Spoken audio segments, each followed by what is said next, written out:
Berbeda dengan Kapolda Metro Jaya yang menduga Bahru Naim sebagai aktor di belakang teror Jakarta, maka Wakapolri Komjen Polisi Budi Gunawan mensinyalir kemungkinan Abu Jundi yang bermain di balik teror di Jakarta. Ini memang sempat disebutkan kemarin oleh Pak Budi Gunawan. Tahu dari hasil deteksi memang ada komunikasi kelompok Suriah dan Abu Jundi. Kelompok ini sudah membuat persiapan dengan anak-anak selnya untuk melakukan konser bom yang seharusnya akan dimainkan pada malam tahun baru. Tapi kami bisa antisipasi, kami bisa tangkap lebih dulu, kami bisa pakai cara maksimal. Jaringannya cukup. Kalau dulu kita bicara teroris dengan Jamaah Islamiyah, sekarang kita bicara yang jaringan detail juga agak. Saya teringat pada liputan kita pada tahun 2004 ketika masih kita di sebuah stasiun televisi yang lain. Yang penangkapan Amrozi dan Wahyu kalau tidak salah kita undang ke studio untuk melihat jaringan pada waktu itu Jemaah Islamiyah. Iya betul. Itu luar biasa dan kemudian ternyata begitu ada induknya dan cabang-cabangnya sampai ke bawah dan kita mengatakan akan besar sekali dan pada saat itu juga sudah dibilang ini akan berkembang dan tidak mudah untuk menyelesaikannya. Pada tahun 2004 saya ingat. Sekarang muncul lagi yang baru. Abu Jundi, Abu Jandal apa bedanya dengan kemudian Bahru Naim, Pak Saud? Jadi ada beberapa warga kita yang tergabung dalam Volunteers Fighters di Suriah. Mereka ini menginstruksikan kepada jajarannya, kepada pengikut-pengikutnya, sebagaimana instruksi dari Abu Bakar Al-Baghdadi untuk melakukan amaliyah di masing-masing negara. Kemudian kalau kita lihat juga di Indonesia ini, kelompok Abu Bakar Ba'asyir telah berbayat bergabung dengan ISIS. Oman Abdurrahman juga berbayat bergabung dengan ISIS, termasuk juga Santoso. Ini suatu kolaborasi yang cukup besar. Apalagi di Syria sana, tokoh-tokoh atau warga negara Indonesia, volunteers fighters kita di sana yang menunjukkan eksistensinya seperti Salim Mubarak, Abu Jundi, Abu Jandal, kemudian Bahrum Shah dan juga Bahru Naim.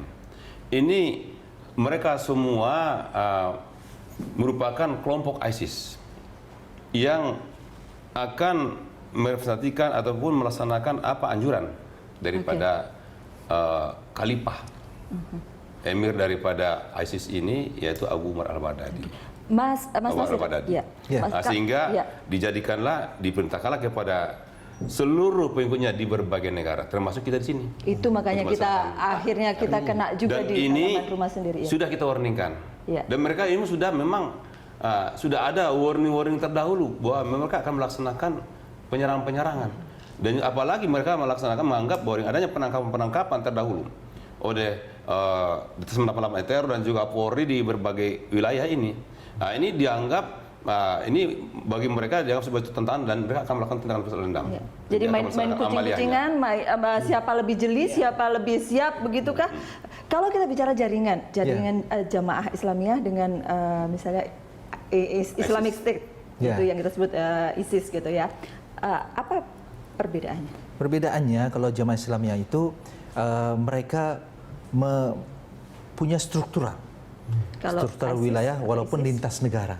Ya, Malaysia, Singapura, Thailand satu wilayah, Indonesia satu wilayah, kemudian itu Filipina, selatan Filipina, timurnya Malaysia, kemudian Sultan Sulut itu satu wilayah sendiri dan sebagian juga dari Australia. Semuanya itu ya ditujukan untuk menegakkan negara di Indonesia. Jadi ada zonanya. Ada zonanya. Ya, digunakan strukturnya untuk jelas tujuan gitu ya. Makanya ada ketua-ketua matikinya, ada ketua-ketua staf satuan-satuan di bawahnya itu. Penguasa wilayahnya jelas ya. Nah, kalau kelompok ini belum memiliki hal tersebut, begitulah. Dan pengendalinya langsung dari sana. Sehingga saya melihat bahwa ini ada sel-sel kecil, sel-sel yang mereka bentuk dan bisa saja sel-sel ini tidak saling kenal, tidak saling tahu. Yang tahu yang di Syria itu. Begitu. Pak, pengendalian dari sana, kemudian Pak Saud tadi bilang semuanya pada berbaiat pada Abdurrahman Al-Baghdadi itu.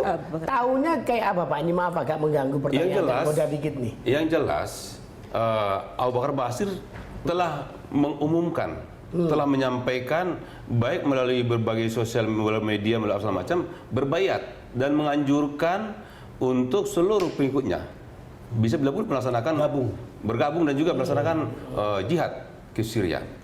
Demikian juga Oman Abdurrahman dari penjara juga sama. Demikian juga Santoso melalui berbagai media, sosial media atau berbagai tahunya cara dari sokmed itu ya, tahunya. Ya, kita dari berbagai sosial media. Maksud saya tahu nggak dideteksi lewat gabungan kontak internasional? Ya, termasuk juga dengan melalui komunikasi kita bisa pantau. Yang menarik itu bagi saya statementnya Mas Tasir Abbas yang bahwa yang ISIS ini ada di sini tapi juga tidak terstruktur jemaah Islamnya.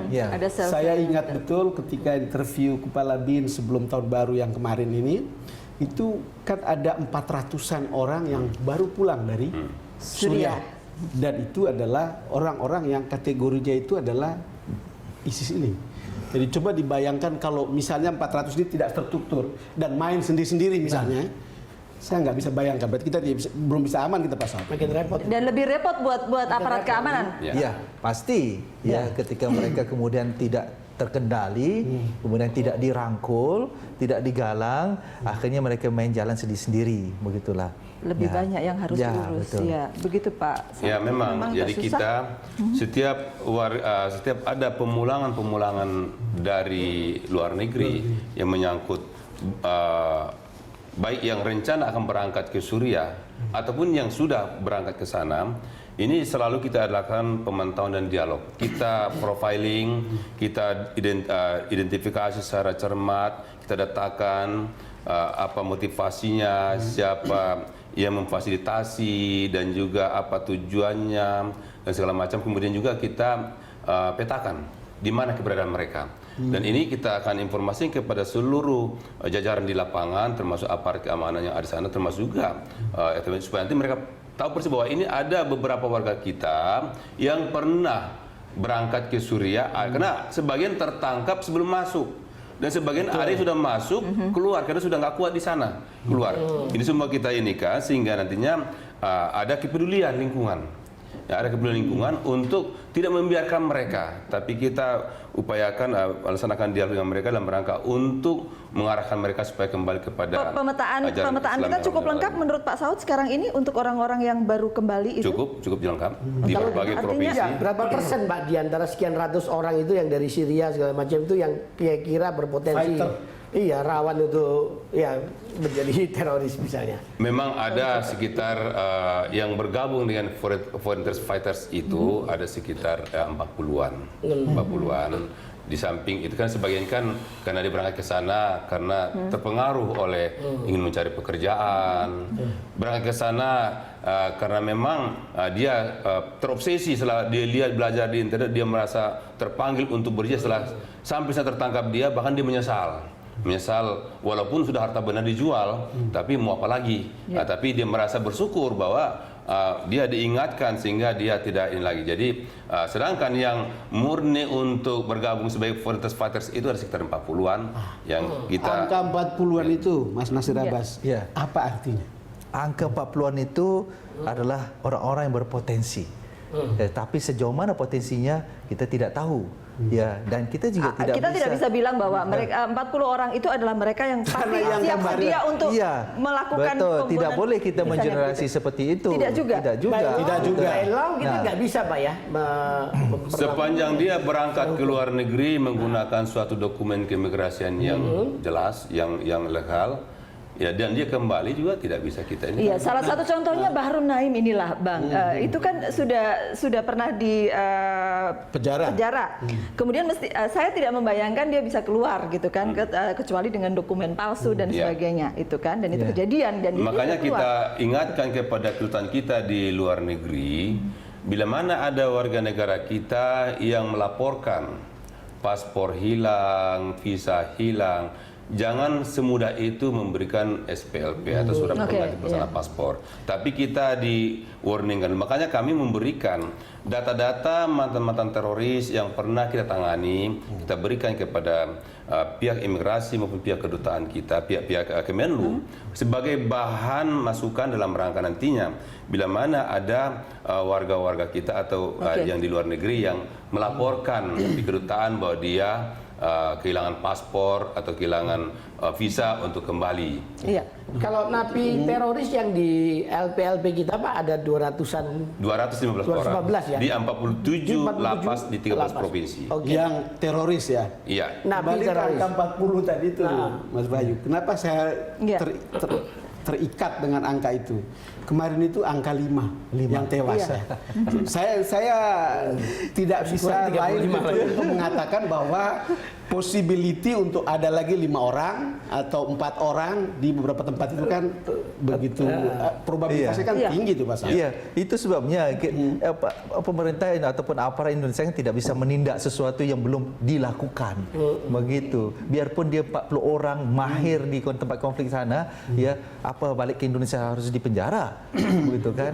Paling tidak kalau 40 itu terawasi dengan baik itu lain soal kan. Nah, ya, Termasuk publik ya yang ada di sekitarnya ya. Oke.